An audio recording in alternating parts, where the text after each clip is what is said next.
Hey guys, welcome back to V code. आज हम discuss करेंगे कंपोनेंट्स ऑफ अ यूआरएल। चलिए बताइए फिर मुझे कि इंटरनेट पे आपको अगर कोई चीज़ ढूंढनी होती है तो आप कैसे सर्च करते हैं।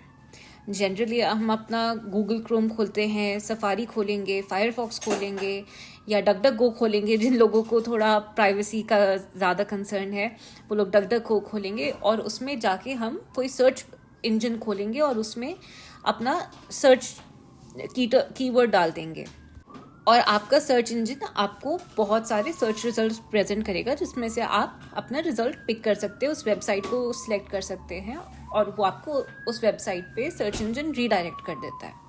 बट एक चीज़ और हम करते हैं जो कि है वेब ब्राउज़र में जाके उसके सर्च बार में हम वेबसाइट का एड्रेस टाइप करते हैं।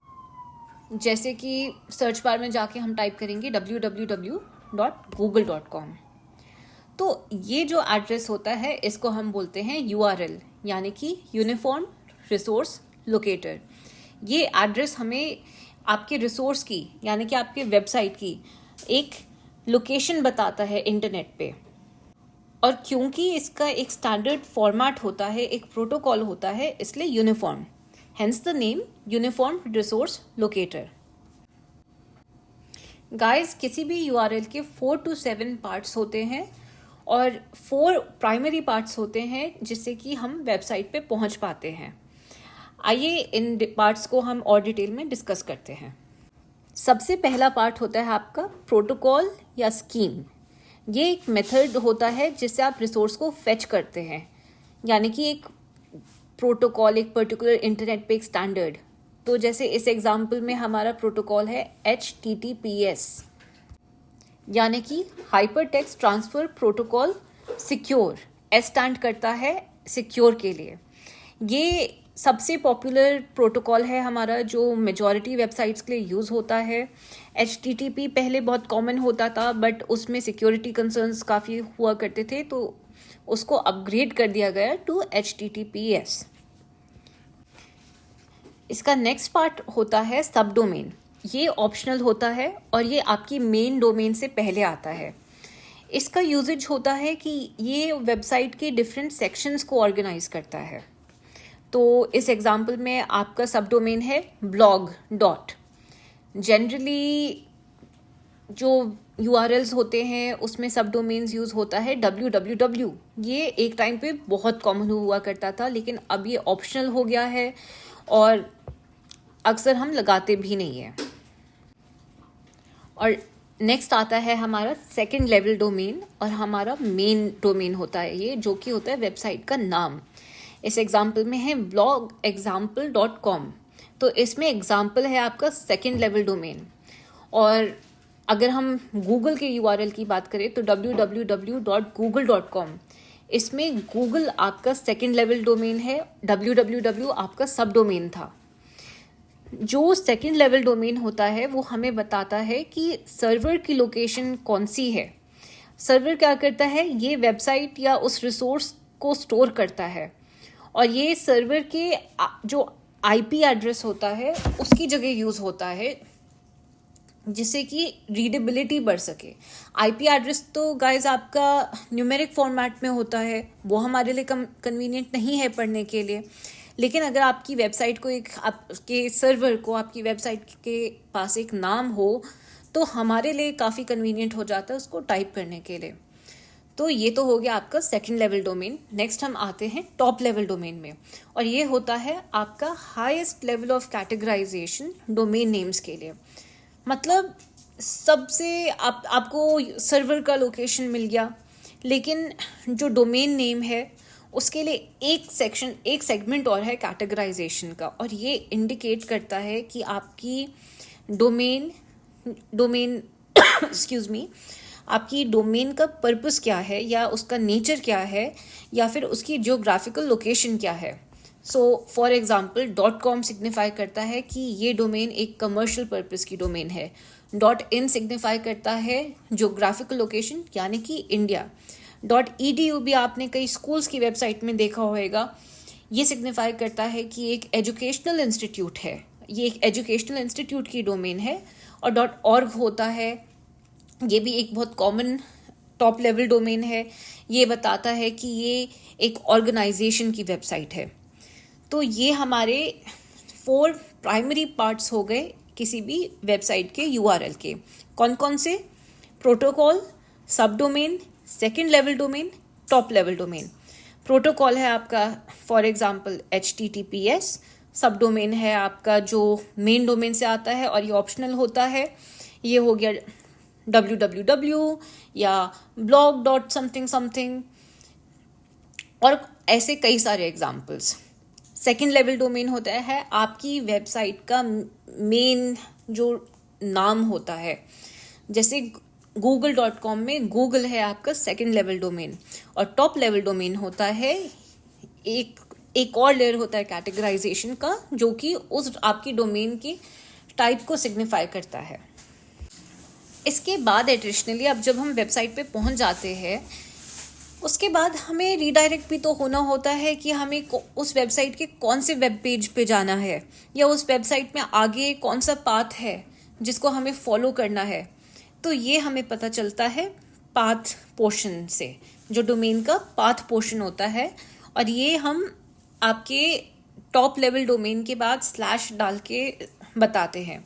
जैसे इस एग्जाम्पल में आप देख सकते हैं example.com/dev/, तो इसमें /dev आपका पाथ है। पाथ को हमेशा गाइज आप एक यूआरएल में ऐसे आइडेंटिफाई कर सकते हैं कि जो टॉप लेवल डोमेन के बाद आगे /// करके जो लिखा है वो आपका पाथ है।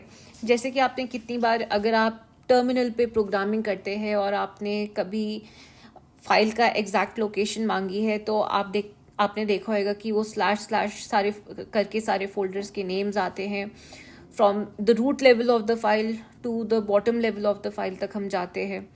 तो सिमिलरली यूआरएल में भी हम स्लैश का यूज़ करके हम किसी भी वेब पेज का पाथ बताते हैं।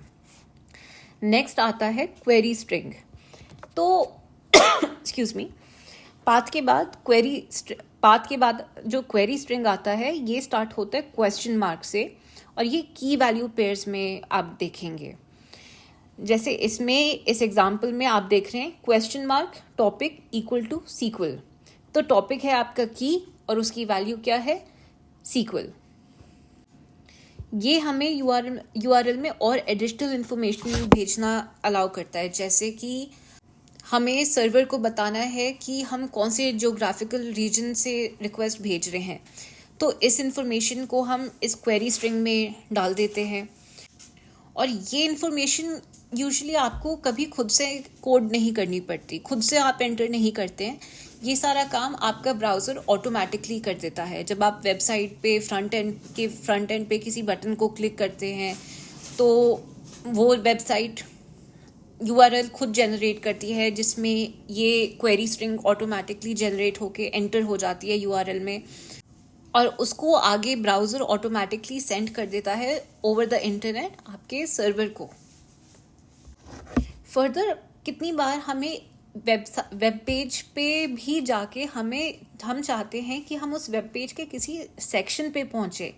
हम हमेशा तो ये नहीं चाहते ना कि हम वेब पेज के टॉप पे डायरेक्ट हों। अगर बहुत लंबा वेब पेज है तो हमें एक बॉटम सेक्शन पे भी अपने आप को लिंक करना पड़ता है। उसके लिए क्या करते हैं?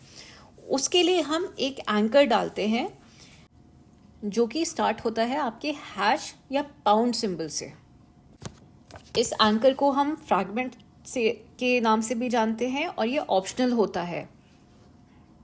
ये एंकर हमें बताता है कि हमें उस वेब पेज के कौन से स्पेसिफिक पार्ट पे स्क्रॉल करके पहुंचना है। इस सब के एडिशन में हमारे पास एक और फीचर होता है जो कि इतना फ्रीक्वेंटली यूज नहीं होता है, बट फिर भी मैं आपको बता देती हूँ। ये फीचर होता है पोर्ट। पोर्ट क्या करता है? ये इंटरनेट ट्रैफिक को एक सर्वर के स्पेसिफिक पोर्ट नंबर पे रीडायरेक्ट कर देता है। ये पोर्ट नंबर यूज़ होता है आपके सर्वर के पे डिफरेंट सर्विसेज या एप्लीकेशंस को एक्सेस करने के लिए, और ये ऑप्शनल होता है, इसको आप ओमिट भी कर सकते हैं।